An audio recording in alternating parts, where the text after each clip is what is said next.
لیکن جہاں سے بدل جائے معاملہ، بیوی لوط پیغمبر کی ہو لیکن اگر راہ بھٹک جائے تو وہ جہنم میں جائے گی، بیٹا لوط پیغمبر کا ہو تو وہ جہنم میں جائے گا۔ کسی پیر صاحب کے بیٹے کی حیثیت کیا رہتی ہے نا؟ پیر کا بیٹا ہو جانا بخشش کی ضمانت نہیں۔ قربان جاؤ اس مسلم انسانیت پہ، اس طیبہ طاہرہ خاتون جنت حضرت فاطمہ الزہرا رضی اللہ تعالیٰ عنہا سے ان کے بابا جان مخاطب ہوتے ہیں، اور وہ بھی بوا بنا طاہرہ جو سیدۃ النساء العالمین ہے، لیکن امت کی ترتیب کے لیے حضرت فاطمہ الزہرا رضی اللہ تعالیٰ عنہ فرماتے ہیں ایک بیٹی اللہ کی عبادت و ریاضت اور تقویٰ حاصل کرو، اس ظلم میں نہ رہنا کہ میں نبی کی بیٹی ہوں، ہر ایک کو اپنا حساب دینا ہے۔ آج تو معاملہ یہ ہے پیر صاحب کے گھر میں پاگل پیدا ہو گیا تو مجذوب ہو جاتا ہے۔ قرآن کہتا ہے وَقُومُوا مَعَ الصَّادِقِينَ، سچوں کے ساتھ ہو رہا۔ اب اس سچوں پر اس وجہ کرنی ہے تو سچ بولنا، سچ بولنا، اور نہ سچ بولنے کی بنیاد پہ یہ مان کے چلے کہ اگر حق جو نہ بولے، سیدنا فاروق اعظم فرماتے ہیں برائی دیکھ کر حق نہ بولنے والا گونگا شیطان ہے، اس لیے جو دکھائی دے اسے بولا جائے، اسے بتایا جائے، خامخواہ کوئی جہنم کا ایندھن نہ بننے پائے۔ اللہ نے دردمند دل دیا ہے، ان کی بھی فکر آخرت، ان کی بھی آخرت کی فکر کی جائے۔ اور اگر وہ کوئی باہر کہے یا انہیں کیا معلوم، انہیں کہا کہ چھوڑے ان کو بتا دیجیے، ہمیں منجان جان دیجیے، انہیں کو بتا دیجیے۔ اکثر ایسا ہوتا ہے کہ کسی بھی کوئی کمنٹ نہیں ہو، لیکن انسان اپنے آپ کو لے لیتا ہے، نام کسی کا نہیں لیا، کچھ لوگ لے لیتے ہیں۔ وہ ہوا کہ حضرت داؤد علیہ السلام کے زمانے میں ان کے اصحاب بیٹھے ہوئے تھے اور ایک بطخ چوری ہو گئی۔ آیا ایک شخص کہنے لگا کہ حضرت میری بطخ چوری ہو گئی۔ حضرت داؤد علیہ السلام نے کہا ہاں یار، لوگ بھی کیسے کیسے بطخ کھا جاتے ہیں اور پرامہ میں چھپا کے لے آتے ہیں، جیسے ہی اتنا کہے گا کہ پھٹ اپنے آپ کو چھپا لے جائے۔ دونوں نے کہا یہ بطخ چوری نام تو لیا نہیں تھا، نام ہی لیا تھا نا۔ اب معاملہ یہ ہے اگر اس معاملے پر ہم اصلاح کی بات کریں، پیٹ میں اینٹھن اور مڑوڑ ہو جائے تو سمجھو ایسے لوگ یہاں بھی ہیں۔ ویسے ہی جو اپنا امامت صحیح کرنے لگا، ارے بطخ چور جو اپنے پروں میں بطخ لے پر لے کے آ جاتے ہیں، پورا مجمع چپ چاپ بیٹھ رہا ہے کسی بھی کا، ایسا ہی ہوتا ہے۔ مولا علی رضی اللہ تعالیٰ عنہ کے بارگاہ میں ایک مقدمہ ہے، مقدمہ یہ آیا کہ ایک غلام اپنے ماتا کے بعد اتنا اعتماد حاصل کر لیا تھا کہ آقا جب بوڑھا ہوا اس پر اعتماد کر کے پورا مال تجارت اس کے ذمہ کر دیا اور کہا کہ اب میری پوری ہڈیوں میں طاقت نہیں رہی اور میرے بیٹے کو ساتھ لے کے جاؤ، مال و اسباب بیچنا اور ساتھ میں لے کے آ جانا۔ اب ظاہر سی بات ہے کہ جو کبھی دولت نہ دیکھے وہ ایک بیگ دیکھتا ہے تو اس کی نیت میں ڈمانڈ ہو جاتی ہے۔ اب وہ لے کر گیا اپنے مالک کے بیٹے کو بیچا، مال و اسباب بیچنے کے بعد جو پیسے زیادہ مل گئے نیت خراب ہو گئی، کیا بات ہے، ایسا کیوں نہ کریں کہ اسے غلام بنا دیے، مالک کے بیٹے کو بھی غلام بنا کے بیچ دیتے، اس کا بھی پیسہ لیتے اور رسم چکر ہو جاتے ہیں، کہیں جا کے خود مالک بن جائیں گے، پیسہ تو ہمارے پاس کو مل گیا۔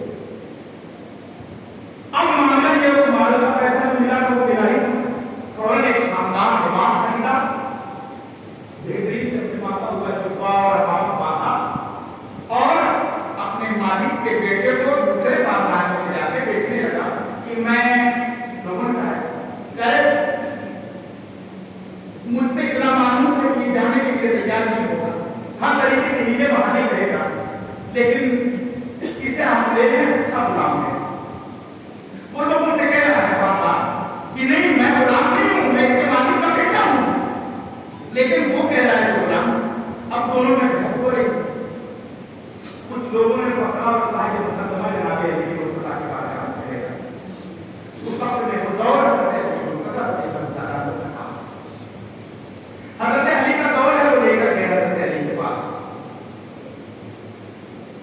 کام کے اندر بازار میں ایک تماشا تھا، یہ کہہ رہا ہے کہ یہ میرا غلام، یہ کہہ رہا ہے کہ یہ میرا غلام. اب اس میں یہ سمجھ میں نہیں آ رہا کہ غلام کون ہے، آپ کون ہے.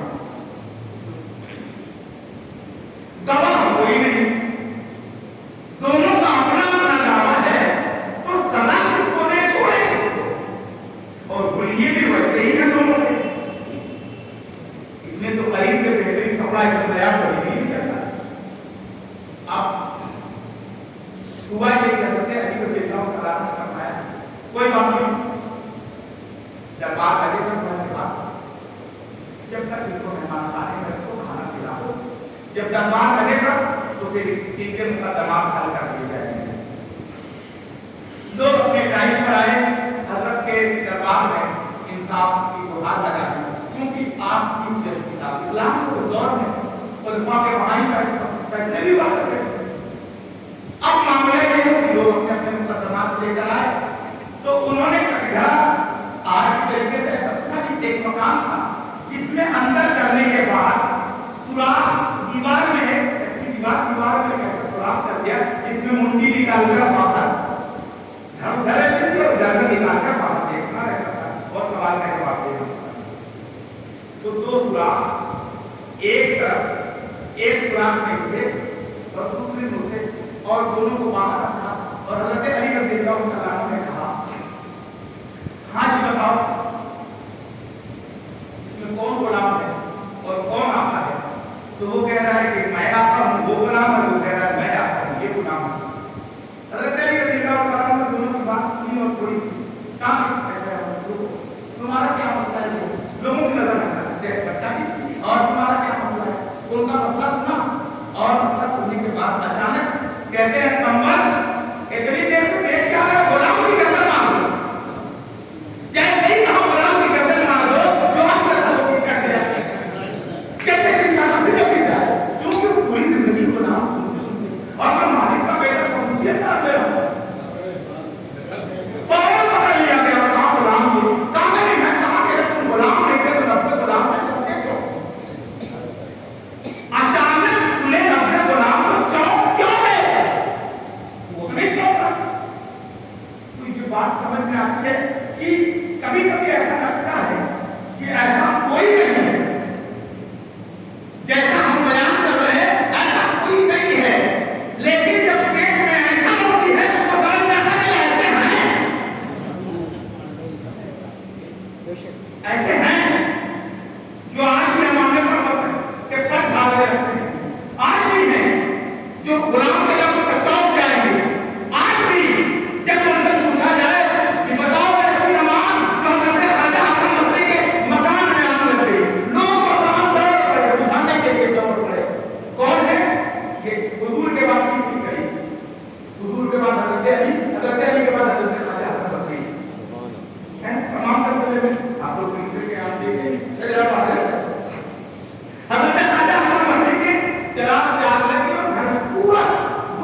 اللہ کے واسطے خام خیالی میں نہ رہو.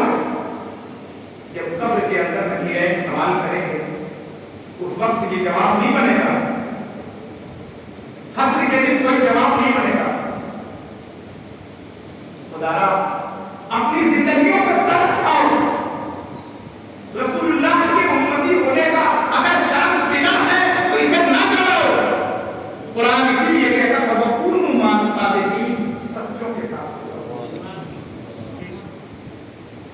سلسلے کوئی برے نہیں, جس سلسلے سے بھی وابستہ ہو, لیکن اس سلسلے میں یہ دیکھو کہ سچوں کا گزر ہے یا اب نہیں رہا. انبیاء کرام علیہ رضوان کا دور مکمل کوئی ضروری ہے.